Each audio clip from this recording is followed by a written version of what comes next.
Student, तो अब हम सबसे पहले समझ जा रहे हैं कि रेशो क्या होता है। तो आइए स्टार्ट करते हैं।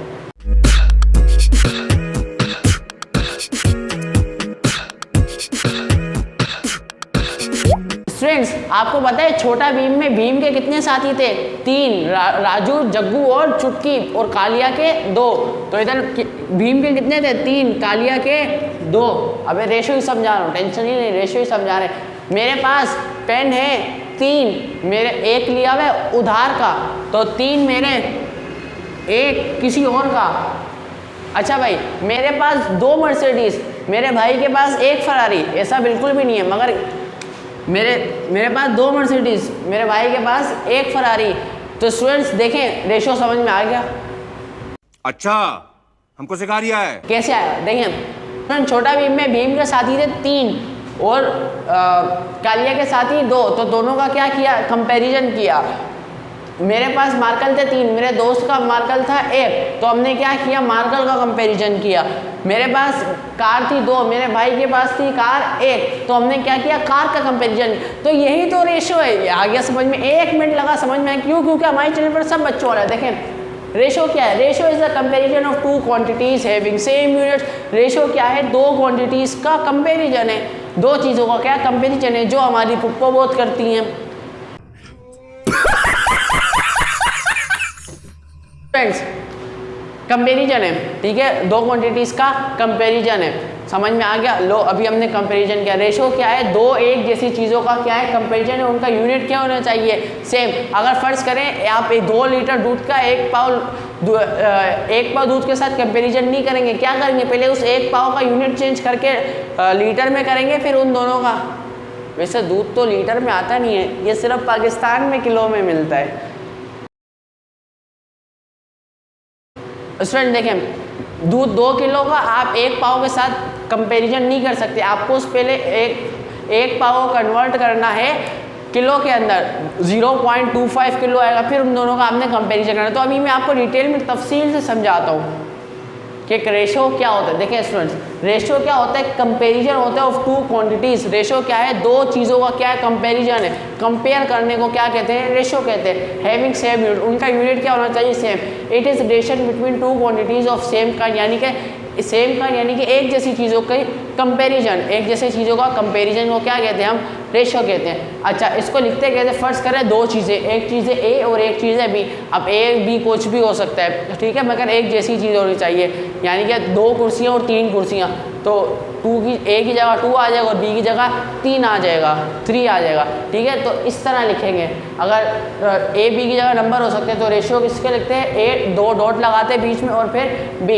यहाँ तो ए अपॉन बी की फॉर्म में भी रेशियो को लिख सकते हैं। चलिए आए स्टूडेंट, आए एग्जाम्पल से समझते हैं। अगर there are in a class, एक क्लास में there are 13 boys and 15 girls, एक क्लास में 13 लड़के और 15 लड़कियाँ हैं। Then the ratio of number of boys to the number of girls, यानी कि नंबर ऑफ बॉयज़ का रेशो निकालना, नंबर ऑफ गर्ल्स का। अबे भाई नंबर नहीं निकालना है, नंबर का रेशो निकालना है कि जितने लड़के हैं उतनी लड़कियों का क्या निकालना है? उनके साथ रेशो निकालना है। देखिए एक जैसी चीज़ें, दोनों स्टूडेंट्स हैं, एक जैसी काइंड की चीज़ें, इनका क्या करना है? रेशो लिखना है। तो क्या है? 13 बॉयज़ हैं, उनका रेशो है 15 लड़कियों के साथ, इस तरह लिखना है, ठीक है। अब देखें, इसको हमने जो समझा वो रेशो तो था, क्या था?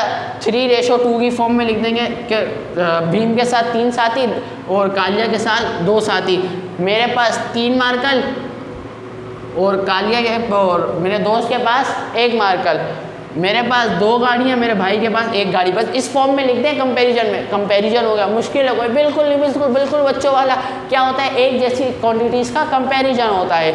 अभी हमने पढ़ा कंपैरिजन कैसे होता है, लिखते कैसे? 2 डॉट की फॉर्म में, बस इतना सा सिंपल है। स्टूडेंट्स देखें, पहले मैं आपको थोड़ा और डिटेल, फर्ज करें मेरे पास 10 किलो चावल है और मेरे दोस्त के पास 5 किलो चावल है। तो लिखेंगे कैसे? यहाँ तो हम इसको ऐसे लिख सकते हैं, यहाँ तो हम इसको ऐसे लिख सकते हैं। देखें ये रेशो तो है, सही है, मगर रेशो क्या होता है? सिंपलेस्ट फॉर्म में होता है। जितनी उसको उस फॉर्म को सिंपल कर सकते हैं। देखें मेरे पास 10 किलो चावल है, मेरे दोस्त के पास 5 किलो है। तो अब इसके जहन में क्या आ रहा है? आपके जहन में मेरे पास मेरे दोस्त से डबल चावल है। तो देखिए अगर ये दोनों किसी टेबल से कट रहे हैं तो हम उससे काटें, कोशिश करें बड़े से बड़े टेबल। तो ये दोनों 5 से कट रहे हैं, तो 5 × 5, 5 × 2 = 10, तो ये क्या होगा 2/1। तो आप इस तरह लिख सकते हैं 10/5 को 2/1 लिख सकते हैं अगर वो सेम टेबल से। तो इसका मतलब यही है, मेरे पास अगर 2 गुना चावल है तो मेरे दोस्त से 2 गुना चावल है मेरे पास। तो आई होप आपको समझ में आया होगा। इसको हम सिंपलेस्ट फॉर्म में, अगर देखें आपने रेशो लिखा और अगर वो कट रहा है एक ही टेबल से, कोशिश करनी है बड़े से बड़े टेबल से कटे, अगर वो कट रहा है तो आपने उसको सिंपल फॉर्म में क्या करना है। अभी हम कुछ एग्जांपल समझते हैं तो आपको इंशाल्लाह रेशो बहुत अच्छे से समझ में आ जाएगा। बस याद रखना है रिलेशनशिप है। तू समझा? हाँ। नहीं तू समझा नहीं। 2 सेम क्वांटिटी से मान, ज़्यादा सोच रहे हो तो चलें क्वेश्चन को स्टार्ट करते हैं। देखिए जो पार्ट 1 है उसमें हमको कह रहे हैं 70 kg और 78 kg। सबसे पहले देखें इनका यूनिट सेम है, यूनिट तो सेम है। अब इनका क्या निकालना है, रेशो। रेशो का क्या मतलब होता है, इनको आपने क्या कर लेना है, रेशो निकालना है ना इनका, ठीक है। ये रेशो साइन। अब इस रेशो को मैं कैसे लिख सकता हूँ, डिवाइड में ही लिख सकता हूँ 70/78। अब देखें इसको हमने जो टेबल से कट रहे हैं ना, बिल्कुल काट के जब एंड आ जाए और किसी टेबल से नहीं कट रहा हो तब तक हमने सोचा। अच्छा अब देखें अगर ये दोनों इवन नंबर हैं तो उसका मतलब 2 से तो 2 का टेबल तो इसके ऊपर अप्लाई होगा। कोशिश करें बड़े से बड़ा टेबल अप्लाई करें, मगर अभी बिगनिंग है तो हम 2 से स्टार्ट लेते हैं। कर लें कोई मसला नहीं, थोड़ा सा स्टेप ज़्यादा हो जाएगी अगर आप छोटे टेबल। अब देखें दोनों इवन नंबर तो 2 से कैंसिल होंगे। 70 को अगर आप 2 से डिवाइड करें तो क्या आंसर आता है 35। अभी इतने डिटेल में समझा रहा है कि कैसे डिवाइड करना है। यहाँ तो आप कैलकुलेटर से डिवाइड कर लें, वैसे साइंटिफिक कैलकुलेटर अलाउ होता है। यहाँ तो फिर आप क्या नाम है ऐसे ही जहन से डिवाइड कर लें। अब इतने डिटेल में नहीं समझा रहा है कि कैसे डिवाइड करना है। अच्छा और 2 को अगर 78 को डिवाइड करें तो हमारे पास आएगा आंसर 39।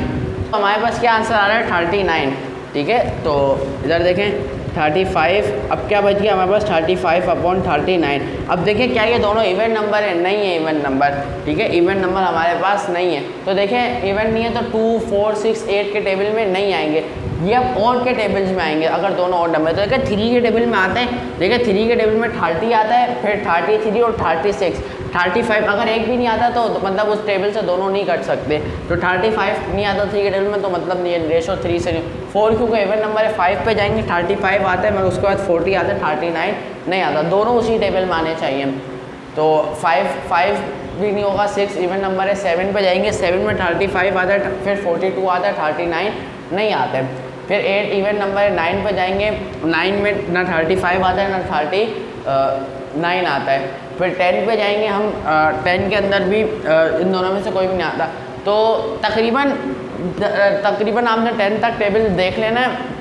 अगर आता है तो सही है, नहीं आता तो आपने इसको यूं ही छोड़ दिया। मगर हो सकता है 11, 13 के टेबल में ये आता हो, मगर वो बहुत रेयर केसेस होते हैं, कोई 100 में से कोई एक केस होता है, ठीक है। तो इधर ही हम क्या कर लेते हैं, ये हमारा क्या हो गया आंसर हो गया है। अरे भाई ये पॉइंट्स तो बताना भूल ही गया। अच्छा आपने ये बात याद रखना है, the order of the elements in a ratio is important. यानी कि जो ऑर्डर है ना, ऑर्डर का मतलब वो नहीं जो आप ऑर्डर देते किसी को या वेटर को देते हैं। ऑर्डर से मुराद है जो पहले लिखा हुआ है पहले और जो बाद में लिखा हुआ बाद में आएगा वो इम्पॉर्टेंट है। यानी कि A/B, B/A नहीं हो सकता। इस तरह इसको आप इस तरह नहीं लिख सकते, ठीक है, ये रॉन्ग तरीका है। आपने A/B, अगर आप मैं अपना कंपैरिजन कर रहा हूँ मेरे दोस्त के साथ, फर्स्ट टाइम मेरे पास 3 मार्कर है, मेरे दोस्त के पास 1 मार्कर है, तो मैं 3/1 लिखूँगा, 1/3 नहीं लिख सकता। ऑर्डर मैटर करता है, जो चीज़ पहले आएगी वो पहले ही आएगी। रेशो है नो यूनिट, रेशो का कोई यूनिट नहीं हो सकता। फिजिक्स की तरह हर चीज़ के यूनिट, रेशो का यूनिट नहीं है। क्यों है, अगर मैं इसको फिजिक्स की तरह समझाऊँ, फ़र्ज़ करें 2 चीज़ों का यूनिट करें, मेरे पास 5 मीटर कपड़ा है और मेरे दोस्त के पास 10 मीटर कपड़ा है, तो मीटर से मीटर क्या हो जाएगा कैंसिल। तो रेशियो का कोई यूनिट नहीं होता, क्योंकि रेशियो जिस भी चीज़ के दरमियान निकाला जाता है उनका सेम यूनिट होता है। और रेशियो तो क्या है, बेसिकली एक रिलेशनशिप है, आप इसको यूँ समझ सकते हैं। रेशियो का कोई सेम यूनिट नहीं हो सकता है। फिजिक्स के लिहाज से भी थोड़ा सा मैंने आपको समझा दिया। अच्छा भाई ये इंपॉर्टेंट काम है, ये इंपॉर्टेंट तीसरा पॉइंट सबसे ज़्यादा इंपॉर्टेंट है। इन A/B, अगर फ़र्ज़ करें एक रेशो है A/B, हालांकि A/B कोई सेंस नहीं बनाता, A की जगह कोई नंबर होना चाहिए, B की जगह भी कोई नंबर, मगर हम समझाने के लिए जनरल फॉर्म में लिखते हैं A/B। अगर कुछ क्या नाम है, हमारे पास एक रेशो है, in the first term is called antecedents, खुद पढ़ लेना स्पेलिंग, ठीक है, एंटीसीडेंट कहलाती है, यानी कि ए जो है ना वो क्या कहलाएगा, फर्स्ट टर्म जो होती है रेशो में वो क्या कहलाती है, एंटीसीडेंस, और दूसरी टर्म क्या कहलाती है, कॉन्सिक्वेंट। रेशो के अंदर पहली टर्म एंटीसीडेंट और दूसरी टर्म क्या कहलाती है हमारे पास, कॉन्सिक्वेंट, यानी कि ए क्या हमारे पास एंटीसीडेंट है और बी क्या हमारे पास कॉन्सिक्वेंट है। तो ये आपने कुछ पॉइंट्स से एक्स्ट्रा याद करने, आपको ये एमसीक्यूज के अंदर भी बहुत हेल्प करेंगे और आपके इंशाल्लाह कॉन्सेप्ट। अब हम थोड़ी एग्जांपल पढ़ते हैं, आपका रेशो यूं छुट्टियों में सॉल्व हो जाएगा।